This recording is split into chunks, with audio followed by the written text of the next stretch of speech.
Good morning বন্ধুরা, আশা করি তোমরা সবাই ভালো আছো, সুস্থ আছো। আমিও ভালো আছি। আজ আবারও চলে এলাম একটি মিনি ব্লগ নিয়ে। তো আজকের ব্লগটি তখন সকাল 7টা মতো বাজে। স্বস্তিক ঘুম থেকে উঠে ফ্রেশ হয়ে ওর বাবার সঙ্গে চলে গেল ক্রিকেট খেলা প্র্যাকটিস করতে। তো ওর বাবার যেহেতু শনি রবিবার ছুটি থাকে, সে তো ওর বাবার সাথেই যায়। দেখো বন্ধুরা, ও কীভাবে খেলা করছে।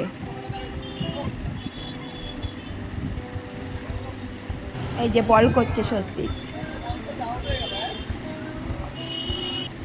এই যে স্বস্তিক ব্যাটিং করছে।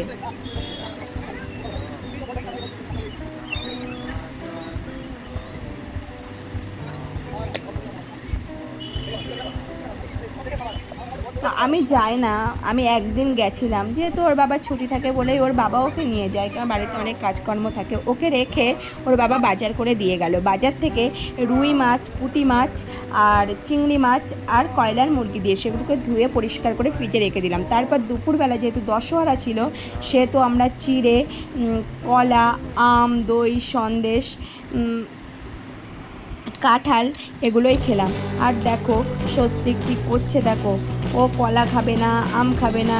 আম ভালোবাসে কিন্তু এখন খেতে চাইছে না। এই নিয়ে ওর বাবার থালাতে তুলে দিচ্ছে, ওর বাবা ওর থালাতে তুলে দিচ্ছে, এই করছে। তারপরে সন্ধ্যেবেলা একটু মার্কেটে গেছিলাম, এসে ভাত বসিয়ে দিলাম উচ্ছে সিদ্ধ দিয়ে। উচ্ছে দশহরার দিন উচ্ছে খেতে হয়, ওই জন্যে। তারপরে আমি আলু, আদা, রসুন, পেঁয়াজ, টমেটো, কাঁচা লঙ্কা এগুলো কেটে নিলাম। তারপরে কড়াইতে তেল দিয়ে দিলাম। তেলটা গরম হলে আমি আলুগুলোকে ভেজে নিলাম, আর এদিকে আদা রসুনটা মিক্সারে পেস্ট করে নিলাম। তো ভাতটা এখনও ফুটছে, তো আলুটা লাল লাল করে ভাজা হয়ে গেছে। এবার আমি আলুগুলোকে তুলে নেব। তো ওই তেলের মধ্যে আমি আরও একটু তেল দিয়ে পেঁয়াজ কুচিগুলোকে দিয়ে দিলাম। যতক্ষণ না পর্যন্ত পেঁয়াজ কুচিগুলো একটু ব্রাউন কালার না হচ্ছে, ততক্ষণ আমি ভাজতে থাকবো। তো পেঁয়াজটা ভাজা হয়ে গেছে। এবার আমি এর মধ্যে পেস্ট করে রাখা আদা রসুন দিয়ে দেব।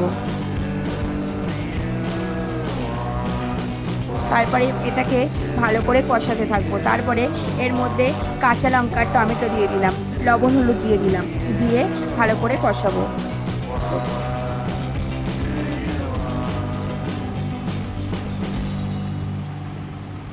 তো কষাতে কষাতে যখন দেখলাম একটু কড়াতে লেগে যাচ্ছে, তখন অল্প একটু জল দিয়ে দিলাম, দিয়ে মশলাটাকে আরও ভালো করে কষিয়ে নিলাম। তো আমার মশলাটাকে কষানো হয়ে গেছে। এবার আমি এর মধ্যে চিকেনগুলোকে দিয়ে দেব।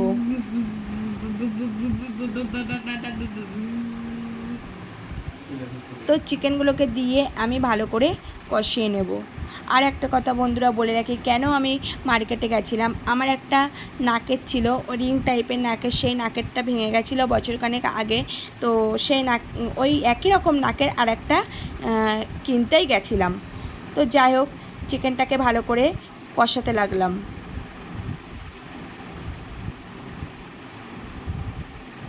আর একটু কাশ্মীরি লঙ্কার গুঁড়োও দিয়ে দিয়েছি, যেহেতু কালারটা ভালো আসবে।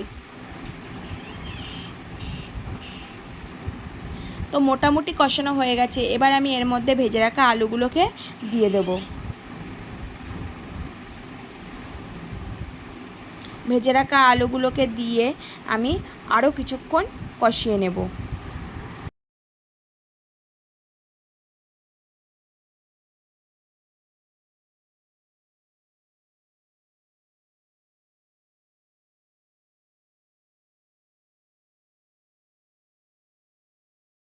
মোটামুটি কষানো হয়ে গেছে। আর এদিকে আমি জল গরম বসিয়ে দিয়েছিলাম মাংসে দেওয়ার জন্যে। তো আমি জলটাকে মাংসের মধ্যে ঢেলে দিলাম। তো ফুটতে থাকুক। বরমশাই বলল যে তুমি একটু ঘরে গিয়ে এসির হাওয়া খেয়ে এসো, আমি একটু ক্যামেরা করে দিচ্ছি।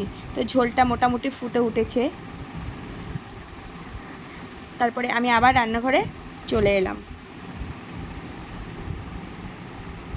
তো ঝোলটা হয়ে গেছে। এবার আমি গরম মশলা দিয়ে নামিয়ে নেব। আর এদিকে আমি শ্বশুরমশাই শাশুড়িমার জন্যে তুলে নিলাম।